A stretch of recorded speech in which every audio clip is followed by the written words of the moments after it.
Hey, good morning, everyone. Hello. How you doing? Morning.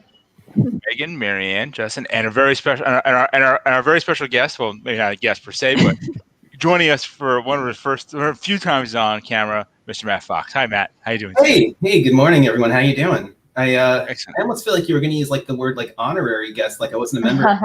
No, not honorary at all. But unfortunately, you're behind the board so many times, but now you're in front of it with us, which is I great. like to be more exclusive. Like, check this out. Has anyone ever seen a Valiant hoodie? They're very rare. Very rare. I found Very it rare. people going through some stuff, and it's incredibly comfortable. It's stable. It's secure. Yes. It's scalable. It'll grow as I grow. So it Is does it innovative? It's it- innovative it- as well.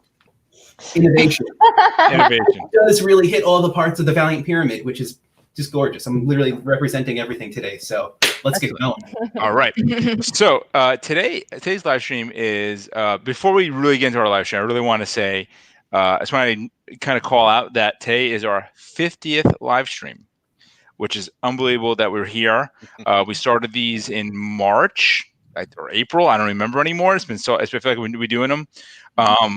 Started out we're doing like 3 a week. It was kind of bonkers, just kind of winging it. And obviously we really worked them into something a little more robust and, and I feel like today is a really good culmination of it. And I just want to acknowledge all the folks that really helped make this happen. Starting, Justin, thank you for all your insight. Marianne, you do so much work on these things. Megan, insight. And Matt, thank you so much. You're a driver behind a lot of these. That's why I'm so glad you're here with us today. So all of it really comes together. We're hoping that people get some value out of these, learn new things, or get some just thinking about what things they could do better themselves, or just spark some innovation in their own businesses. So really important. And so I just want to say thanks to everybody. Please like and subscribe as always, and make comments. People want to hear back what people think. It really helps us derive and drive what it looks like as a platform and as a informational tool. All right, so. And now that we kind of got the 50th out of the way, hopefully we'll have 50 more. We'll talk about the 100th. That's very exciting. We're really actually going to do a much more broad webinar style content at the end of the year called Blueprint 2021. And we're going to have guests and this and the other thing. And it kind of got a little heavy. And we decided to kind of pull back a little bit. But we have built some really great content and really get tools that could help you plan for 2021. I think is in a little more concise, a little more tight format. And so we're going to keep it real conversational. That's why Matt's here as well.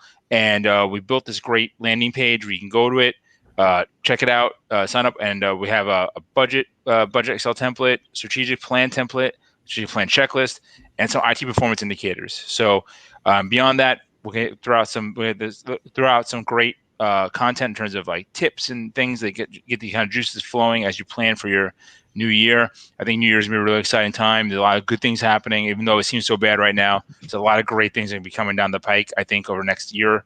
And so the best way to take advantage of it is by preparing for good things and getting ready for it. Mm-hmm. So with that in mind, let's talk about what do we want to get done today? How do we start really planning for the new year? It's one of the key traits in the most successful businesses. So I'll throw it out here as a conversational topic starter. It's key to success in anything. I right. think I don't know how often all of us here refer to the blank page problem as being a real blocking point from getting something done.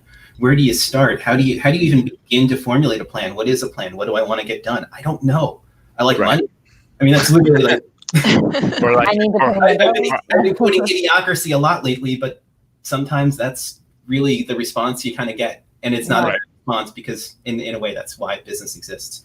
But yeah, you do have to figure out what your starting point is, and sometimes that is really what prevents you from understanding what it is that you need to do, how to get there, and how to ensure that you achieve those goals. So the whole point behind Blueprint was giving people some utility, some tools that help them get away from that blank page problem that everyone suffers from. I mean, the other day I had that problem with breakfast. I couldn't figure out where to get started. It was like scrambled over easy, just straight up front. Poached. Cherry Pop-Tarts, and then that's it. Then I get a bunch of sugar. That doesn't help, and nothing happens. And it's the same idea in a very, very strange kind of comparative way. Well, it's funny that you started that way because you're starting with how do I want to cook my eggs, and then it goes someplace else. But we like to, I think that we should be starting with the who is sort of what we've got on there. Mm-hmm. And the who would be, do I even want eggs? Which is ultimately you decided, now let me go something easier. Right. But related to businesses, that involves, figuring out how to involve your stakeholders and the people who are going to help you make that plan and who are going to be most impacted by it. Mm-hmm. Yeah. Right. Yeah. Back to the eggs, steak and eggs, stakeholders. Sorry, guys. Yeah. Well, to continue the breakfast metaphor, it's, are you cooking breakfast for just yourself, or are you cooking breakfast for a bunch of people? Are you cooking, how are you breaking it out? And that's the defining who you're building or who you're working with, who you're working for them. Right. And I think identifying stakeholders, it can get tricky sometimes, because you want to make sure that you're including both the business stakeholders, the people who are involved in the bottom line, in the broad sense of the broad direction of the business or where things are going, but also the people that are day to day performing the actions, using the tools, and making sure that there is that communication between the two. I think one of the things that we see as or one thing that we've seen as a problem that comes up is somebody comes up with a great idea and they're like, yeah, this is what we're going to do. This is how we're going to drive forward, and we're going to put this system in place. And they spend all this time, and in some cases money and energy, building a system, putting something in place, give it to the people who are doing the work, and they say, that doesn't, we can't use this doesn't do X, Y, Z, and we do that every day. So it's important to really define not just who at the top level is driving forward in the direction you're going in, but who's doing the actual driving, and make sure that it meets their requirements as well. Exactly. I think it's really important, and especially when you're working with an IT budget or IT planning or road mapping, you really have to take into account everyone's every level, because as I said, people doing the work have to have understanding of the toolkit and give their feedback up the chain and back down. Because I mean, as Justin, we've seen, I think Marianne sees this all the time when she goes and trains people on new projects and new solutions, and he gets there and she's like, this doesn't even do anything. It doesn't even make you breakfast. So it's like, it's a real problem, right? Yeah. So really defining that is such a big deal. But once again, it also has to make sense financially for the business to do so. And it goes back to that, you starting with a budget, just knowing what you have, just taking the time to top and bottom level budget. I meet with a lot of clients, and one client I spoke to the other day said, this is the first year we've had a top to bottom IT budget for a year. And I was really excited to hear that, like that they were doing that as a business. And and I think it's really helpful and really gets them to a great spot. So it's really important. And we see that there's like always a disconnect where people know they have to spend money on their IT, but when it comes time to pull the trigger, if you will, they're not ready for it. They're not ready. They don't think of that as their business goals. They think of that as sort of alien to their business goals. We know we have to take care of that. Whereas that's one of the first things when we send out our tips for people in the new year, it's going to be like, budget, allocate the funds, have them ready to go, because no matter what, you're going to spend less if you take preventative, proactive measures than if you have to do some cleanup. So anyway, I just wanted to add that. Yeah, absolutely. Hey, look, that's a perfect time to show off a little bit of the budget template calculator exactly. Part of Blueprint. So give me 1 second. I'll get that up on our screen here. And also, planning plays a large role in everything we do. I mean, again, maybe this is the reason I'm not on the streams on a regular basis. I'm not always the most, I love tangents, but, I've heard the word IT budget said several times in the stream already. And in my head, I'm going, that could have been like the word of the day. That gets me thinking about, and that gets me thinking about the very beginning of his first movie with like the Rube Goldberg machine that makes breakfast. Oh, I know. Happens when you don't think things out properly and you have entirely too many steps. You have a bowl of cereal, Mr. T cereal, excellent choice. You've got your milk, you got your bowl. Those are your requirements. Those are literally your like functional requirements to achieve the goal of eating breakfast. You don't need to have like the 20 or 30 steps in between. Those 20 or 30 steps are tech debt. They're expensive. Those are things that you're not going to understand, that you don't need until you have them out on paper and you realize that those are resources that could be directed elsewhere for company growth. And that's why we wanted to put together a template like this. Wow, I can't believe I brought Pee Wee Herman into the story and did such a good job with that. So much like any Excel spreadsheet that folks may have seen before, this one has a really nice, clean dashboard that you start with. And all the information that you see on this dashboard is the planned budget, your planned spend on a monthly basis for the course of a fiscal year, along with your actual spend. So you can have a comparison, figure out exactly where you're going with things. Right. Now, given that this is for an IT budget, we built out 5 different categories of expenses that we find to be very common. Infrastructure, so that's network switches, servers, hardware. Communications could be your PBX, it could be a voice over IP service. It could even be Microsoft Teams with some of those calling plans that they have. Those are awesome. I'm having fun playing with some of that right now, actually. Cybersecurity. That's the, I hate to use the term buzzword because it's not. It's something that's here to stay. It's just becoming much more apparent to businesses. It's actually been here for 40 years. It just happens to become now that small, medium businesses are being held responsible for their security. That's the difference. Yeah. And the last being data protection, disaster recovery, backups, anything that's going to safeguard your data. And that could also include things like Azure's information protection and other services. So, we've got this broken out pretty nicely. And one of the things I enjoyed the most about making in this template was, we got 2 monitors here, so just excuse the head for a second. You can actually look at your expenses by category from one month to the next to really get a great glimpse of what you may be doing in one point. So for example, in our fictional company, Rust and Paint, it looks like they're going to be spending a considerable amount of their money that's being outlaid for technology in June in cybersecurity. So who knows, maybe there was an assessment that took place in the previous months, and this is the implementation of best practices, or this is remediation to remove discovered problems. That's what you're going to want to be able to see in your budget to understand exactly what it is that you're doing, and you have that all here. How do you input the data? That's simple. We've got 2 sheets in here. Here's the first one that has your projected budget, what you're looking to spend each month in each of your categories.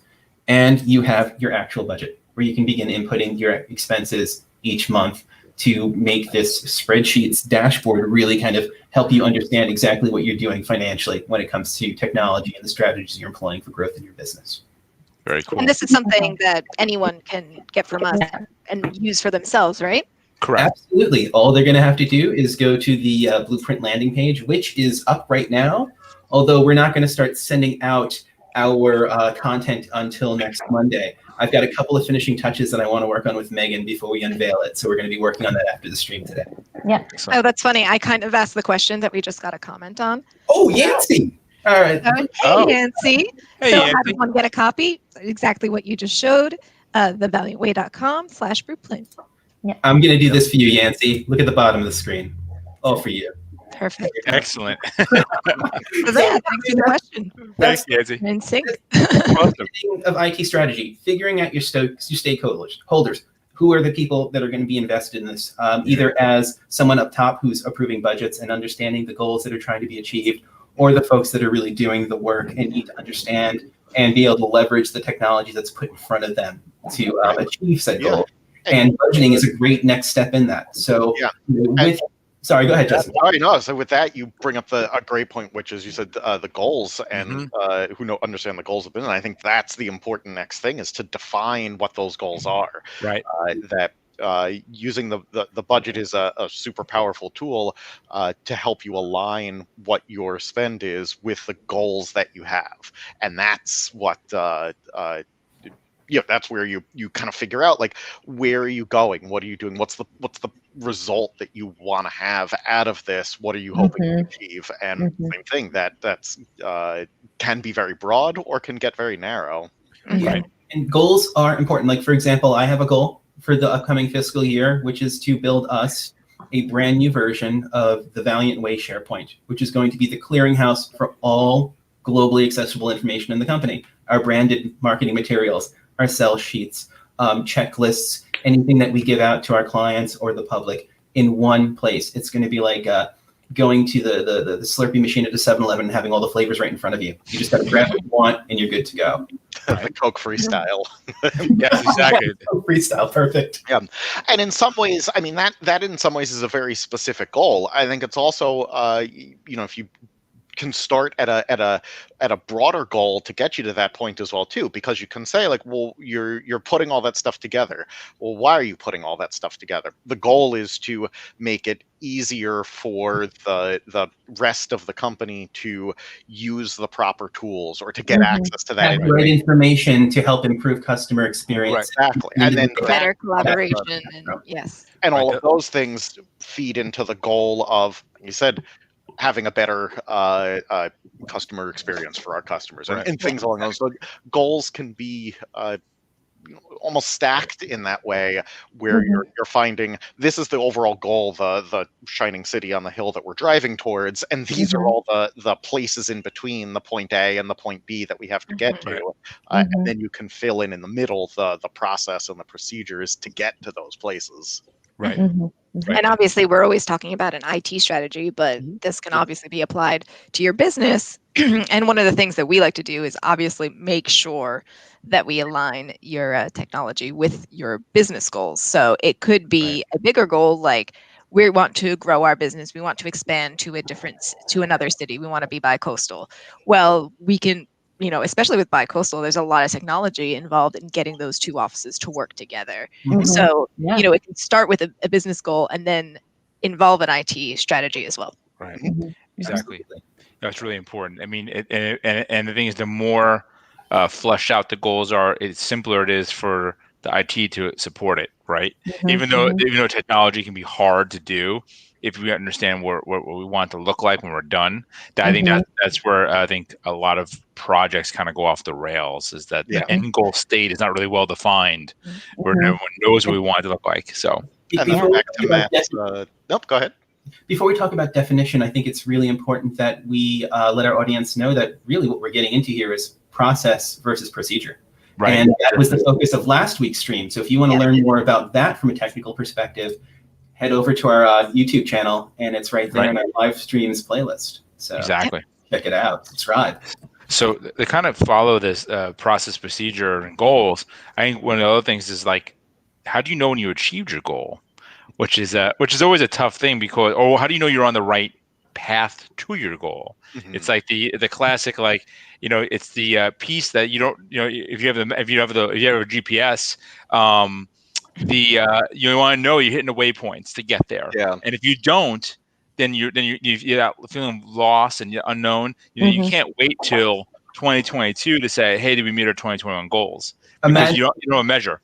Imagine a relay race where you don't have a baton to hand off to someone. You don't have an understanding of where you are in that process, and that can be difficult. It's being at sea and not having a lighthouse to know how to get back to land. That happens to people, and it's a scary thing. But how do you measure results?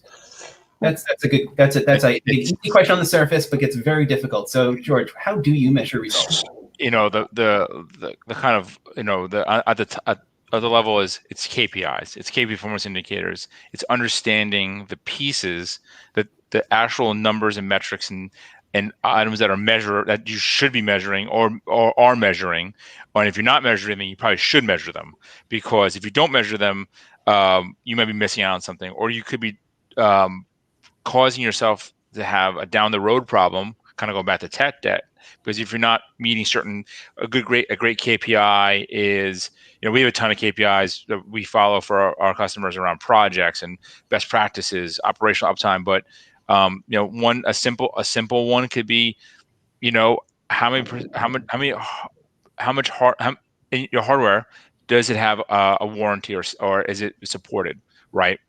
Knowing that is one of those things, and what's the percentage of them are unsupported or out of warranty. So with those, with that, you have a really good sense of what your kind of upcoming potential downtime, potential loss, outages, that sort of thing. And you can get deeper and deeper into the things that really matter. And once again, some of these KPIs are after the fact. They're I think the idea behind a leading indicator or a pass indicator or a pass result. Leading or lagging indicator. Lagging. That's right. Thank you, Matt. I was the lagging part. I was lagging behind myself. I'm gonna boo myself on that dad joke. So I mean, really, a lot of this is just knowing the things that are important to achieving. Once again, going back to the goal, having it, and in that, if you can review these things regularly, you can start making decisions based on some metric versus just the gut check. Oh, I just gotta spend money now, which makes IT projects generally not successful, or IT environment. And those are very important points. And again, in order to remove the blank page problem from people being able to take actionable steps in this area, one of the components of the Blueprint Kit is an entire document that details common KPIs that are used to manage the success of projects, typically for information technology projects, but a lot of these can be used anywhere. So let's just take a really quick look at what this is. Yep. All right. So if you sign up for Blueprint, this is another one of the downloads you'll receive. And we won't flip, well, I'm not going to show the whole thing. That'd be silly. But we'll get into the fact that we break down what key performance indicators are. We explain the difference between leading versus lagging and why you really should be using both in many cases. We have a series of different KPIs here with explanations that fit into 4 different categories.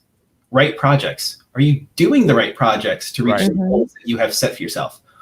Right way. Are they being executed in a way that's bringing benefit and value to your business? Reliability. Are they being done on time? Are they being done in a way that's actually bringing something that's not just the right way, but the right way in a streamlined and optimized manner? You know, there's enough, and then there's, oh my gosh, this is amazing. You want to be there. And then that hopefully leads to KPIs around customer satisfaction. You know, in some cases, in a case of for us, and I think anything that's going to be service delivery, it's going to be your service level agreement. The percentage of customer interactions that are positive versus negative, your CSAT score, if you have one of those. And all of that is detailed in this document. And we've even given you a bit of a workflow on how to establish the ones that work best for your business. Aggregate them, normalize the data, because they're probably going to be coming from multiple systems, and you need to normalize the data so it actually is something you can make sense of, and really turn it into something that you could work with for the sake of achieving your goals. And that kind of goes into the last part of those 4 kind of really important areas that we're talking about today, George, which you were getting into, and I kind of jumped into it, is that this has to be done on a regular basis, scheduled reporting. If you don't have scheduled reporting in place, none of this is worth it. It felt like a little bit of a polarizing statement to make because it was so like black and white. But at the end of the day, if your head is in the sand, the majority of planning that's going to be done is not going to be taken advantage of. Well, if you go back to the beginning of us talking about budgets and goals, if you don't revisit your budget and or your goal at a regular basis, then how do you then you kind of just wasted a lot of time on on building something and not going back to it. I mean, you're spinning your wheels, but you're not going anywhere. You're on the hamster wheel, and that's not a good place to be in business. Or if you're a hamster, you're not paying attention. Well, we also talk a lot about being proactive, and this is part of that. Is that if you know what's coming up, you can make incremental changes and you can adjust slowly instead of, all at once. Suddenly, everything has changed, and you have to. Absolutely. Change of it. There's also the danger of the reverse as well, which is if you put something in place and work on something that takes 90, 180 days before those effects are seen, and only measure at 30 or 60 days, and then say working, let's scrap it, start over again. We all of that effort and time and didn't see any of the results. So it's excellent real world example of that, because we were talking so much about breakfast and we were talking about the McRib earlier. I'm hungry now. Think about a weight loss journey. You lose 5-10 pounds, you notice the difference, and you're feeling good about yourself. This is me, like all the time. Once I see that bit of a difference, I don't think about it as much. I don't do those regular checkups. I don't have that metric. I'm not looking at the scale every week for that consistent progress that's either going to make me realize I have to make changes in the decision-making process around food, or if I'm on the right path. I think that's just a really nice kind of real-world example of how numbers that are designed to drive you. We see this with personnel. I mean, when someone enters, a lot of time your new staff has sort of a transition period, and then you evaluate them after whatever 30 days, 90 days, whatever you do. But they still need to have regular meetings with their supervisors so that they can continue to improve. If they're getting no feedback until maybe even just once a year, you first of all, you might not be catching them doing, not catching them, but making sure that they are aligned with your goals. Or, maybe they're just stagnating and not improving in ways that could be beneficial to both them and the company. Mm-hmm. That really brings up one thing that I'm going to bring into the conversation. Our COO, Stefan, made a comment that's incredibly important. And before I put it up, I think we live in a SaaS time right now, right? A lot of things are being delivered as services. We have the cloud. We don't know where things physically are. That, I think, removes the idea that technology still has a finite lifespan. Right. And that's important. Will, but yes. We haven't heard the singularity's not there just yet. It's still well, and you said SaaS, so that's software as a service. Things like instead of paying for a one-time, even just like a license for Office, you're going to be paying monthly, and you're going to be getting updates. You don't have to replace it with the newest version. And interestingly, I'll just read Stefan's question, is that most people don't understand that most IT equipment has an expected lifespan. If it's working, it's fine. Is there a general rule of thumb to plan lifespan, or does it vary from specific equipment? And it's a great question. And yes, I mean, a server is 3 to 5 years tops. Switching network infrastructure is probably about 7 years based on certain criteria. Wireless is probably less than 3 based on the strive being made in it. Firewall is probably 3 or 4. So it really depends on, and it also depends on the company's growth and the scale, right? Yeah, that's I think the biggest factor is what was planned when it was put in. You could say that a server has a 5-year lifespan, but that's assuming that 5 years ago you planned for the growth and scale and direction that you're in. Correct. And I think that's where having a roadmap and a budget and having all those pieces come in really powerfully, because then you know, like, hey, your server's due for replacement in 6 months. Are we replacing it with just another server, with a bigger server, with a smaller server? What's the plan for that, so that we can get the most out of it in the time that it potentially has? Exactly. Does it make sense to not have a traditional server? That's right. Exactly. That's the point. Sorry, Marianne. But that actually also ties into, we're talking about scheduled reporting, scheduled checking on these KPIs, because you may have planned for some growth, but maybe your business quadrupled and you weren't planning for that, but you were planning for your server to last 5 years, and meanwhile it's not covering your business. So it's important to not just go, oh, that's 5 years, let me put that away, put that on a shelf, because maybe 3 years into it your server's no longer adequate and you actually need to make an adjustment. Correct. I love this direction of this conversation, because I feel like something George and I try to stress a lot when we're talking about our company to new people is like, your business is not stagnant. You don't want it to be stagnant. That's not a good business. Your business is not stagnant either. Like, they go interconnect and they grow together. But to quickly bring it back to real world, that's why we hold our QBRs with our clients. We check in. That's the human aspect of the IT. It's their business goals, what's giving them headaches, and how we can adjust. Sometimes they're IT solutions to business problems that they don't even see, and that we can bring our expertise. And QBR is quarterly business review, just so. Yes. Yeah, be very careful. We live in acronyms, unfortunately. Yeah, absolutely.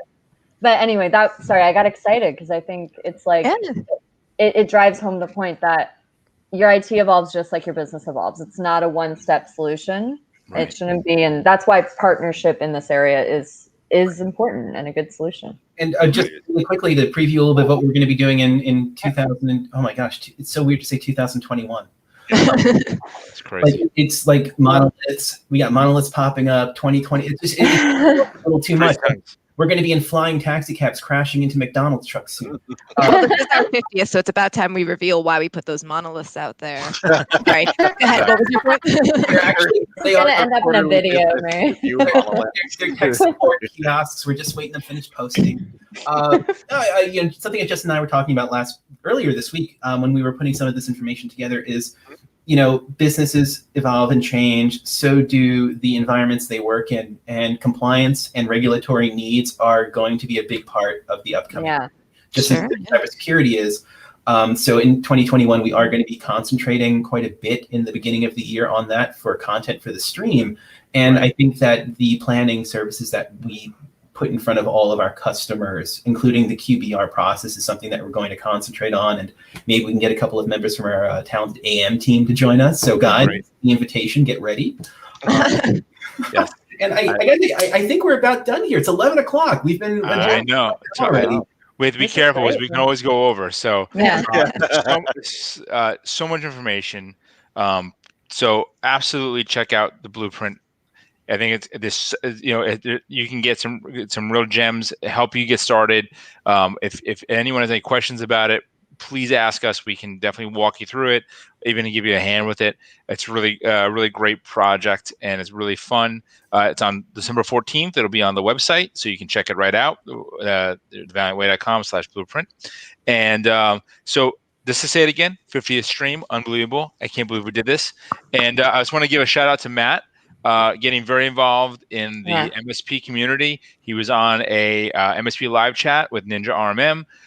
Thank you, Ninja RMM, for hosting Matt. I think Matt did a great job there, talking about some of our creative processes and how we brand Valiant and try to be the best MSP we can be for our target customers. And really, just thank you so much, everyone. And next week we have before I say it, like and subscribe. Check us out on thevaliantway.com. Tips, tutorials, LinkedIn, Facebook, Twitter, all the good stuff that we have, particularly our YouTube channel. There's some really great pieces on there. Marianne does some really useful knowledge-based articles. Justin and I are on there, and these live streams. All of us are on there, so it's really good stuff. And our next live stream is going to be a much more relaxed kind of relaxed fit, the holiday vibe. So be ready for it. We don't know what we're going to do yet, but it's going to be really exciting. We have some plans. It's a little all over the place yet, and that makes it fun. So I just want to say thanks, everyone, and definitely check out the Blueprint content. I think you'll get a real deep use out of it. So thank you, and have a great day. Thanks, everyone. Thanks, Bye now. Bye. Bye.